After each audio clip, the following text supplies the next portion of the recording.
దేశంలో ఇప్పటివరకు ఎవరూ కోరని ఆస్తుల విలువ అంతకంతకు పెరుగుతోంది. దేశంలో అన్క్లెయిమ్డ్ ఆస్తుల విలువ భారీగా పెరుగుతోంది. ప్రస్తుతం సమర్పించిన తాజా గణాంకాల ప్రకారం 2025-26 ఆర్థిక సంవత్సరం ముగింపు నాటికి క్లెయిమ్ చేయని ఆస్తుల విలువ ఏకంగా 1.1 లక్షల కోట్ల రూపాయలకు చేరింది. బ్యాంకులు, బీమా సంస్థలు, ఈక్విటీ మార్కెట్లలో యజమానుల జాడలేక ఈ నిధులు పేరుకుపోతున్నాయి. ఈ విషయంలో కేంద్ర ప్రభుత్వం మీ డబ్బు మీ హక్కు లాంటి ఎన్నో అవగాహన కార్యక్రమాలు చేపడుతున్నా క్లెయిమ్లు ఆశించిన స్థాయిలో పెరగడం లేదు.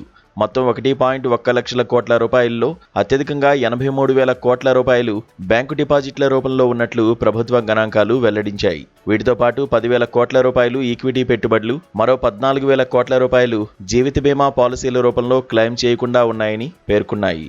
ప్రస్తుతం ఈ నిధులు వివిధ నియంత్రణ సంస్థల ఆధీనంలో ఉన్నాయి. ఆర్బీఐ తన పరిధిలోని నిధులను డిపాజిటర్ ఎడ్యుకేషన్ అండ్ అవేర్నెస్ ఫండ్లో ఉంచగా, మార్కెట్ల నియంత్రణ సంస్థ సెబీ ఈక్విటీ నిధులను ఇన్వెస్టర్ ప్రొటెక్షన్ అండ్ అవేర్నెస్ ఫండ్లో భద్రపరిచింది.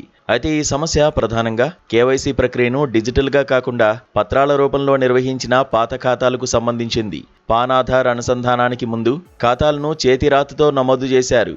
కొన్ని పేర్లలో అక్షర దోషాలు, తాత్కాలిక చిరునామాలు మాత్రమే ఉన్నాయి.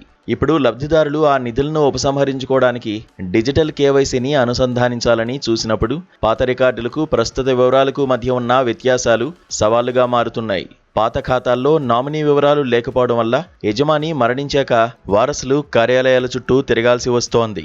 ఇది కేవలం నిష్క్రియ ఖాతాల సమస్య ఒక్కటే కాదు, ఇది అర్హత నిరూపణ సమస్యగా మారుతోందని బ్యాంకింగ్ నిపుణులు పేర్కొంటున్నారు. వారసులకు హక్కున్నప్పటికీ గుర్తింపు కొనసాగింపును, అర్హతను నిరూపించుకునేందుకు అఫిడవిట్లతో పాటు పలు పత్రాలు సమర్పించడం వారికి భారంగా మారుతోంది. ముఖ్యంగా అసలైన ఖాతాదారులే ఉన్నా వయసు పైబడ్డం వల్ల సంతకాలు మారడం, వేలిముద్రలు సరిగా పడకపోవడం, మతిమరుపు, నరాల సంబంధిత వ్యాధుల సమస్యను మరింత పెంచుతున్నాయి.